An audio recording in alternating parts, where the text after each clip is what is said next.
Hi there. My name is David Batsoffen, and I host a travel blog called Travel and Things. And at the moment, I'm doing a series of interviews called In Conversation With. And today I'm talking to best-selling author and publisher and ex-radio colleague, can I say, Melinda Ferguson. Melinda, how are you doing? It's been such a long time. Geez, blast from the past, David. I was like, David Batsoffen, he remembers me. Ugh, we carrying on in lockdown. I mean, we just keep doing day by day. I think I'm living in Cape Town now. Yeah. I moved from Joburg about 5 years ago. I think it's the same for all of us wherever we are. We just kind of in a bit of prison in a way. In a way we are, I suppose, and sometimes it's a bit, as I said to somebody the other day, some days I'm a pigeon and some days I'm the statue. And I think we all feel like that.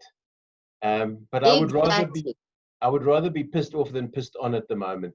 So Yeah. I continue in that vein. I don't think any of us realized. I'm hoping that where you living currently, you can at least see either the mountain or the sea. I can see the beautiful sort of past Stellenbosch Mountains. I live in the northern suburbs of Cape Town, so I've got the view. And then if I turn right, I can see Table Mountain. And if I look really carefully on a clear day, I can see Muizenberg Sea.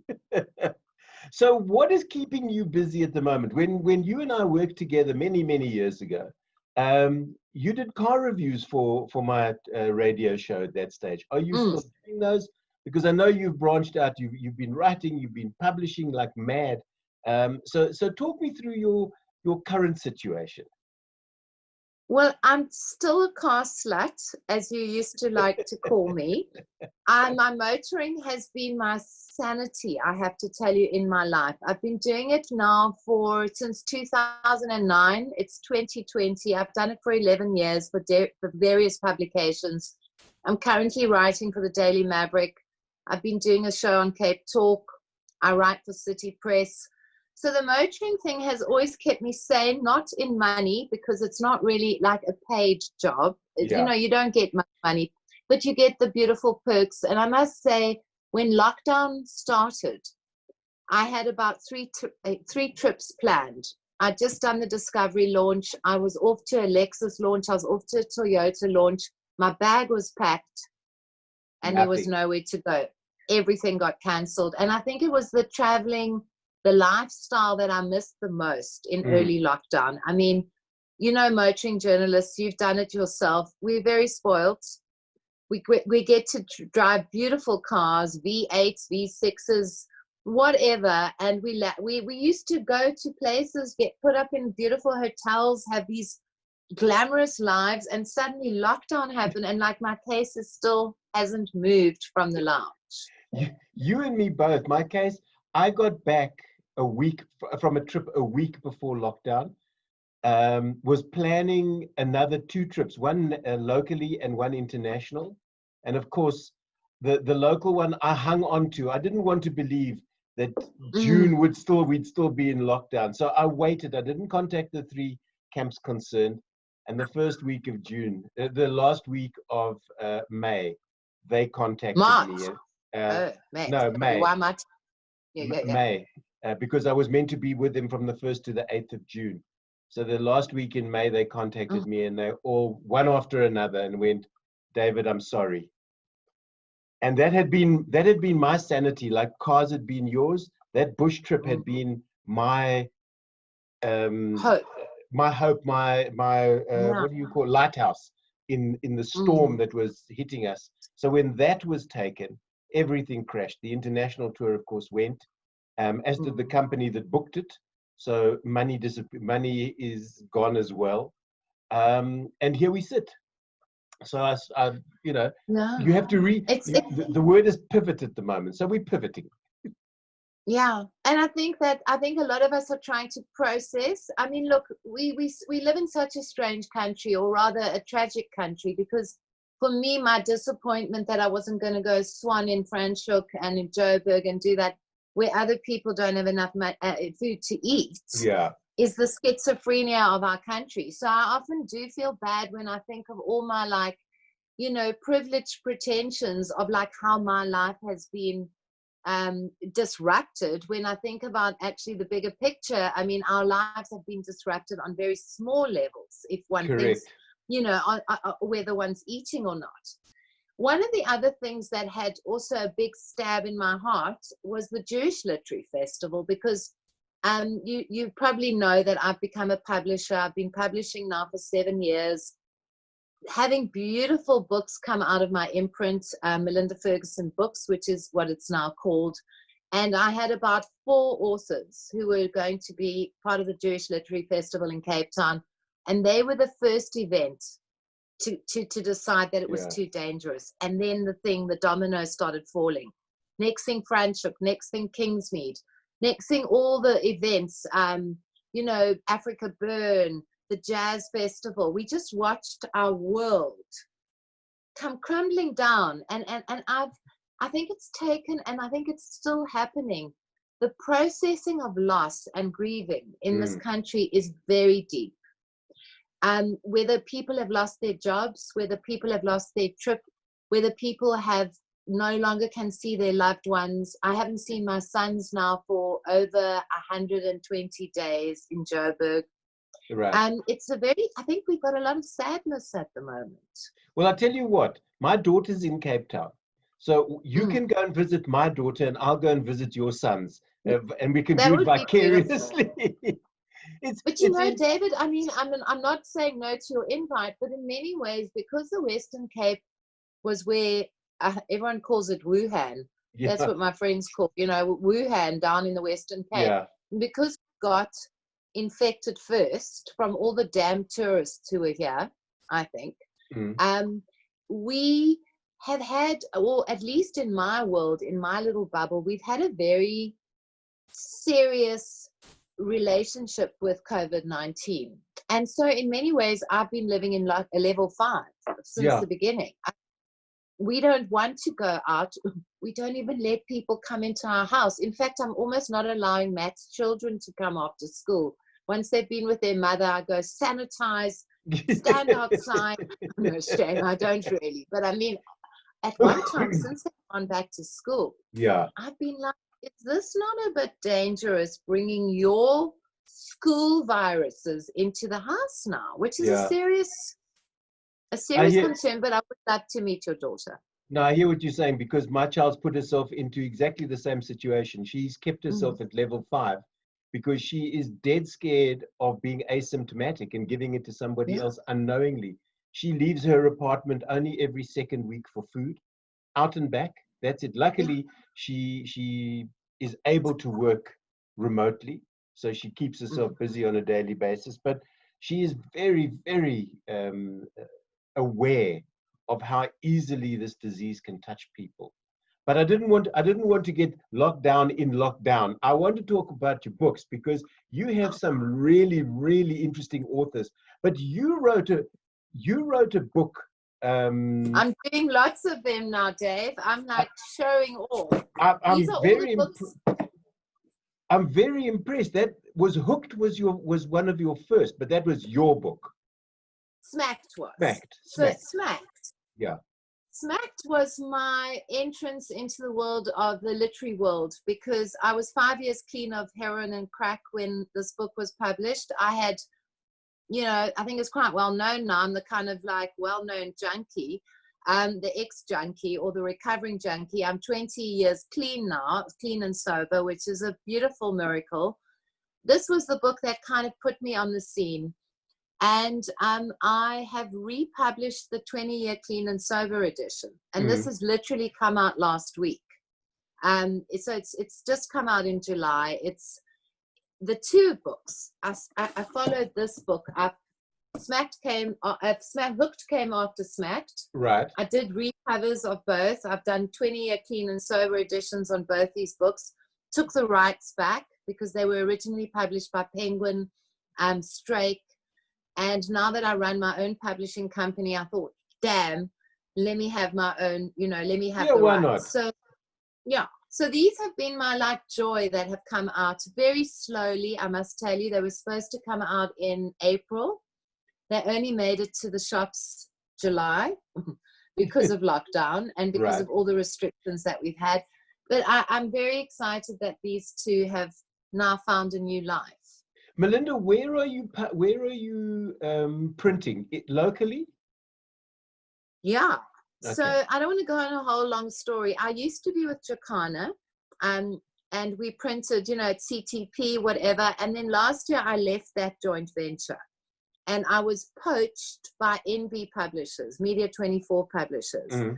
And I landed up signing a joint venture with them in January, had a great party in February, and then lockdown happened. So I'm sorry, but we keep on going to lockdown. Yeah, we everything do. was, everything was looking so fab. I had this plan for the year. I was going to be the queen of publishing.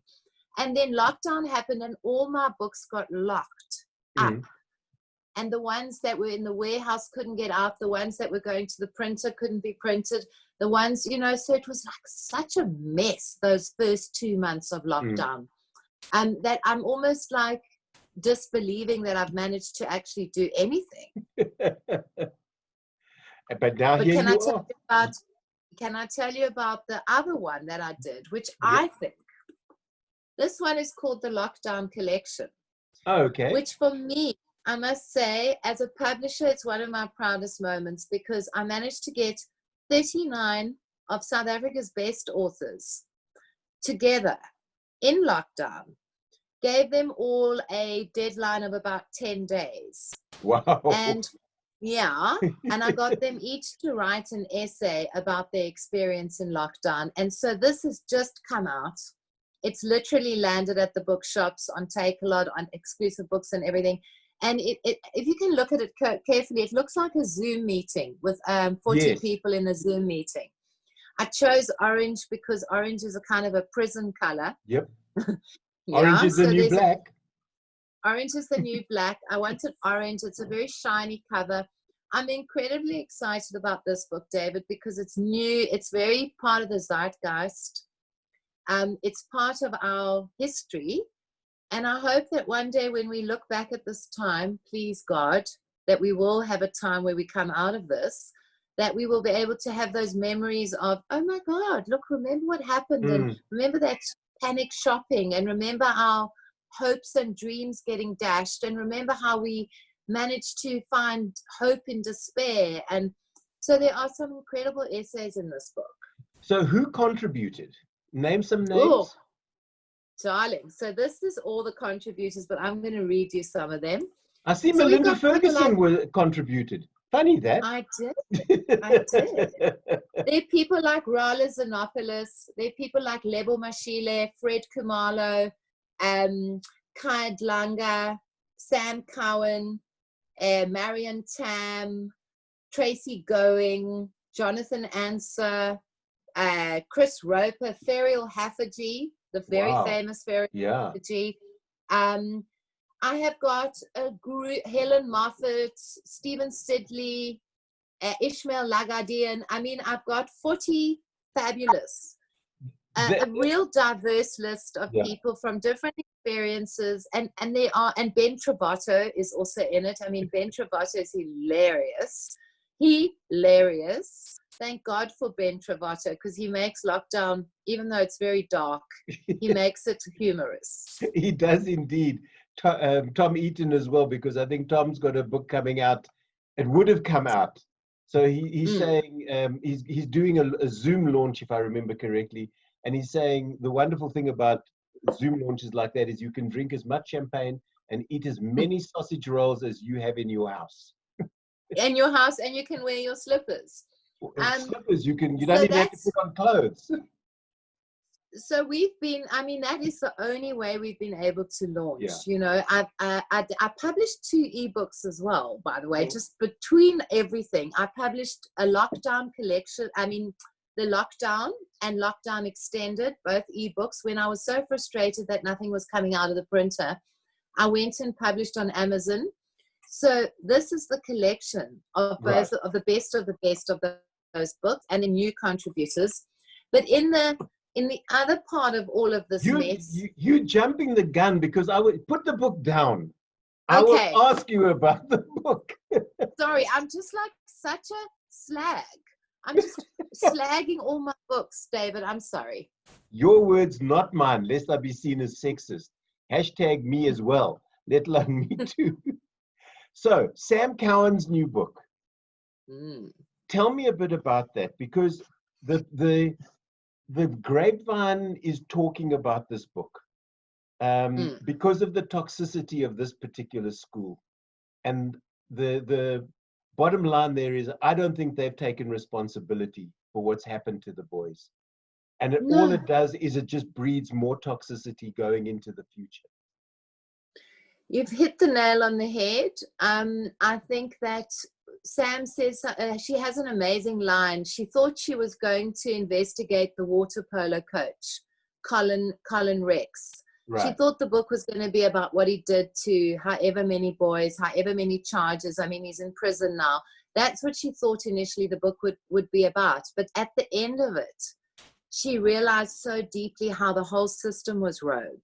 Yeah. That in fact, Colin Rex, the water polo coach who was blamed, everything was blamed on, was in fact also a victim. A pupil at that school had also been abused, had also been initiated, had also been sexually manhandled. So, I'm not making an excuse for this young man who's now 20, he was 23 when he was put in prison, same age as my son. It's frightening to think he was a young man still. Yeah. But the fact of the matter is that he was in a system that encouraged this kind of behavior. So I haven't read the book as yet, but has Sam come up with a way to stop this rot, to have our young boys cognizant of what it is to be male and how not to be the abuser going forward? I think that it's a tall order to ask that of an author, but I think that she's been so responsible in the writing of this book. This is not a sensational book that's just all about the dirty, horrible laundry of Parktown boys. She's deeply interrogated what happened to the boys, and it's almost like a documentary where she allows all the victim boys to speak. She has a teacher in the book. She's got the matron, and then she's got Luke Lamprecht, who is brilliant with working with boys and toxic masculinity. And I think that what happens in the reading of the book is that you really get to understand the layers of this male, the pressures, I think, that young boys get put under in these kind of boys' schools particularly, where where initiation and terrible initiation, where boys are really like hurt physically, mentally, like an army, like a terrible, the old SANDF. It looks like this was happening there. I think that the exposure of these stories, you can't help but understand why things have gone so wrong. And Sam always says it's not actually that hard to fix this. Just stop hurting each other. Stop hurting each other. Stop making out like the right thing for a man or a young boy to be is violence, is to hurt each other. I mean, there's great pleasure, it seems like the school or the people in the school got out of putting grade, what are they, 8s, standard 6s, grade 8s, through enormous pain and just insanity. Yeah. Boys wouldn't be eating. The boys had to stand outside. If you're a boarder, and I don't know, I'm going to talk like presently, I'm hoping Parktown Boys is going to read this book. I hope that the student governing body, I hope that teachers, I hope the headmaster reads this book, does not see it as some kind of betrayal of heritage, but rather read it and say, okay, what can we do to fix this? Yeah. Because it needs to be fixed. It does indeed. I mean, you talk initiation. I remember back to my standard 6 days. All we were made to do was stand on a wall and sing. That was our initiation, which was terrifying, but it wasn't painful. There was no beating, none of that. But I don't know where, at some particular point, it must have just built and built and built to a point. As you say, in the army, when I did my national service, that particular year, they stopped the initiations because the year before, boys had been really seriously injured. And our intake, and they'd been waiting for us, the guys before us waiting, and they weren't allowed to touch us. So there was a lot of tension for a little while until they realized that it wasn't necessary. There are other ways of doing it without beating on people.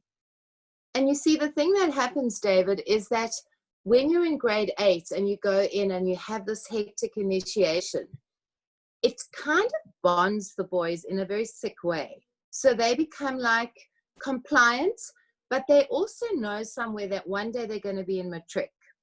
And that it will be their turn to hurt the others. So the culture just keeps on going. So you look forward to the day that you can be the person hurting, hitting.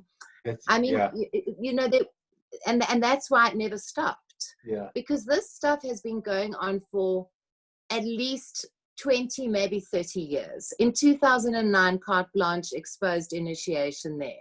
Nothing actually changed. But then the sexual assault thing with Colin Rex sort of blew the whole culture open. Colin was blamed for everything. You know, no one in the school took responsibility. And then Enoch Mapianzi was drowned at a grade 8 camp this year, early in January, when all the grade 8s went on their swimming camp. And apparently this one didn't have initiation. They were really working hard not to have initiation, but the young boy died because of neglect and because of negligence. And I almost think that it was such a sad thing that he was a sacrificial lamb. But the one thing that's coming out from his death and from all the boys who were victims of Colin Rex is that this thing has been exposed now. It's been exposed, and it's going to be very hard for the school not to address this. It's impossible for them not to. Can't put the genie back in the bottle now. No. Yeah. No. You know, I must just lighten the mood for a moment, Melinda, if you'll allow me. You were talking about the sort of standard 7 boy waiting to get to the grade 7, waiting to get to grade 12 so that they could do initiation.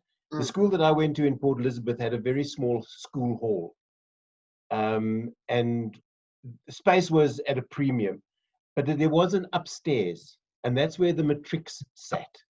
So we waited for 4 years to go and sit upstairs as matrics. And what did they do the year that we became matrics? They turned it into the girls only seating area. I never got to sit upstairs.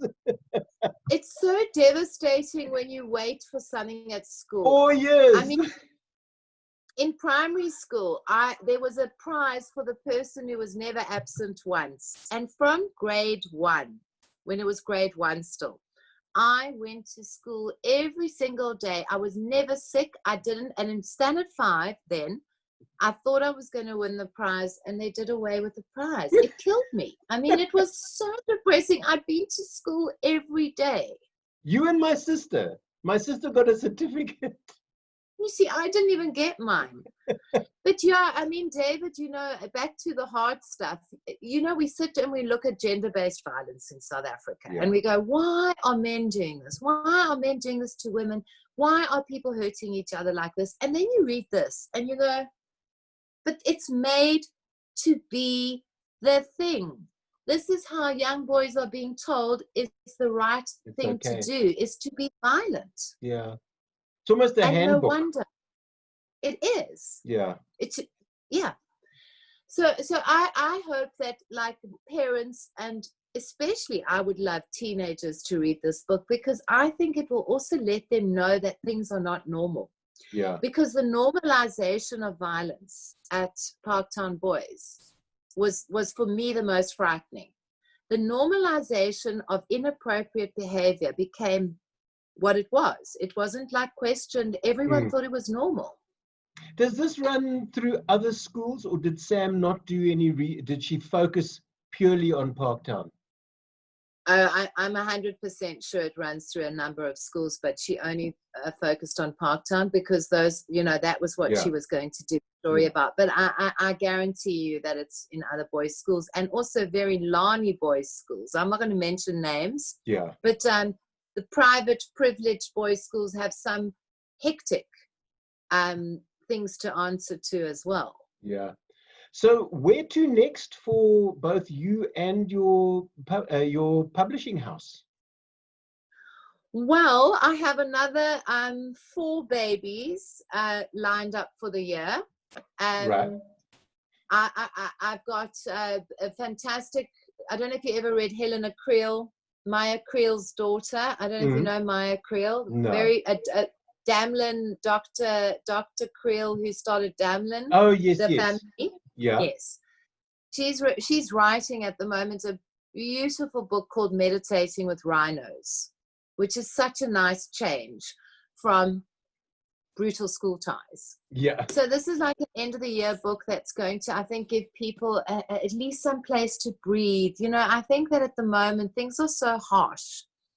There is great interest in Sam's book, and it's part of this time, and I think people are wanting to read something. But I also think, oh dear. So, okay, keep talking, Sorry. Melinda. Your picture will come. There we go. You're back. Yes. Sorry, someone tried to call me. Yeah, I know what happens. I think that people are really also longing to get subsumed in something more peaceful and beautiful. Helena spent time with orphaned rhinos, also sad stories of orphaned rhinos, whose moms have been poached, little baby rhinos that arrive on the sanctuary. And Helena starts keying in. She's a great traveler. She's a brilliant writer. She is she's worked in Hollywood as a screenwriter. She has written the most beautiful book for the end of the year. I've got quite a few lined up. I think you're going to have to interview me again later in the year. We can chat again then, but now I want to know, as a publisher, because I've interviewed a lot of authors. You're the first publisher that I've ever interviewed. When somebody sends you a manuscript and you take one look at page 1 and you go, not only is it not going to work for me, this person cannot write. Grammatically, whatever it is, it's a rubbish manuscript. Your rejection letter to them, how do you phrase it? Look, it's very hard to kill someone's dreams. And who am I to do that? The thing is, what is unfortunate now is that I've been doing well as a publisher. I've got a good name. I've won the Alan Payton Award with a book called Rape in 2016. I'm respected in the industry. So I am inundated with manuscripts. And I used to feel really bad rejecting people. Now it's just a business idea. So I just say, you don't fit within your parameters. You don't fit into my list. Yeah. All the best. Keep trying. But even books that are good, I have to say that too. So I also do writing workshops though, David. I along the line between everything, between driving cars and publishing books and doing all this stuff, I've been doing online writing workshops, funnily enough, for 2 years. And in lockdown, they have been super popular. So if I think people have got promise, but they need some extra work, and I do a lot of really good guidance with writers, I encourage them to sign up to my courses because I don't have time to deal with everyone. To read a manuscript takes about 4 days. Yeah. And you don't get paid to do that. You have to just sit there. So I've managed to kind of make a little bit of a clever business plan around this.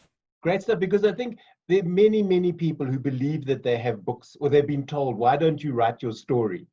And then you sort of go, really? Why would... I started a novel some time ago and was accepted by a publishing house. It got lost, unfortunately. My computer crashed and I never started to rewrite. But the whole theme of the book was the bringing back of the death penalty here in South Africa. And so I had to make my character hated enough, yet lovable enough that you didn't want him to die. And then halfway through, I realized I was writing my life story. And I thought, no, this is not what my mother wasn't some sort of redneck woman from Yeah. Alabama or something like that. It was very weird how the lead character became me. And I thought, no, we can't be doing No, but that. David, I think that often happens. I'm sure Stephen King has a number of characters that are actually him. You know, the thing is, sometimes your character just starts taking over. It does, you know, indeed. and they start having a lot. And I think it would be impossible for one not to in some way inform one's character by one's own experience of Write what you know, basically. Yeah, right. What you know. I mean, I work mainly in memoir, but I have started branching into fiction. Both in writing workshops and in publishing. Fiction is very hard to sell in South Africa. Last year, I published a book called Sex, Lies, and Stellenbosch, which was a big hit. It was my first fiction book that I published that actually really sold really well. Right. This year, I just don't have the book on me because it hasn't been delivered to me yet. But Sex, Lies, Declassified is the follow-up. Okay. And it's been interesting for me because I was very anti-publishing fiction because it doesn't make money. Even our best fiction authors struggle to sell 1,000 copies. Yeah. It's very depressing. But then you get Dion Meyer, who sells, or Wilbur Smith, who sells a fortune. So I think it's interesting, and I'm starting to really enjoy working with people that are not talking about their own pain and their own suffering, but rather character pain and character. Although the characters might be them. Yeah. I always say to write great fiction, you still have to be authentic and honest. Yeah. You've still got to be truthful. Otherwise, the reader's not going to buy into your character. And I think all great novels, specifically novels, and of course memoir, are driven by character, not by the description of the war. No. Just before we wrap up, and it's been wonderful chatting to you again. It really and truly has, and this is going to be the first of hopefully a number of conversations. You as an author, you're sitting down, you're writing a new book. Do you know, as Melinda, the author, when to write the end so that you can close it and send it off to go and be printed? Or do you struggle to, not a deadline, but you know that when you wrote and he walked off into the distance, never to be seen again, that has to be the end. There's no, and he turned and glanced over his shoulder, would have killed the ending. Are you that? I'm quite good at ending things. It's one of my gifts, I think, because I know a lot of authors who've been working 12 years on a book and they still can't end it. And then they get very, the thing is, writing a book is like having a secret affair. It's like having a relationship. I always tell people it's the best relationship you can actually have on this planet is writing a book. Whether it's published or not doesn't actually matter. Right? It can be the most beautiful, intimate, and reliable relationship. Because every day you make a commitment to write a little bit, and then you start watching this thing grow into something. And I think that sometimes authors find it hard to end the relationship, so they can't find the ending. So they keep going. I really know people who've been writing for 20 years. And other times why I said deadlines are helpful is if you do have the luxury of having a publishing contract, you know that at a certain time you have to give it in. So that ending becomes crucial that you find one. And you might later think, geez, I could have ended it differently. But there's one day you have to make the decision and say, it got to end today because they want it. Yep. I'm with you on that. It's like J.M. Coetzee's Disgraced. Contains the best last paragraph of almost any book I've ever read. I still cry when I pick up that book. It's a terrifying... Do you remember what it was? Yeah, if I remember correctly, it's about taking an animal to a vet to have it euthanized. If I thought that I was going to talk about it, I've got the book on my bookshelf. It's one of the few books that I've actually kept. I'd love to talk to you about Disgrace. Disgrace, there was a line that made, I just got clean. It was about 2000 when I read the book. I got clean in 99. And there was a line that the father of the girl says to the protagonist. And he says, "It's fine to say sorry, but what are you going to do about it?"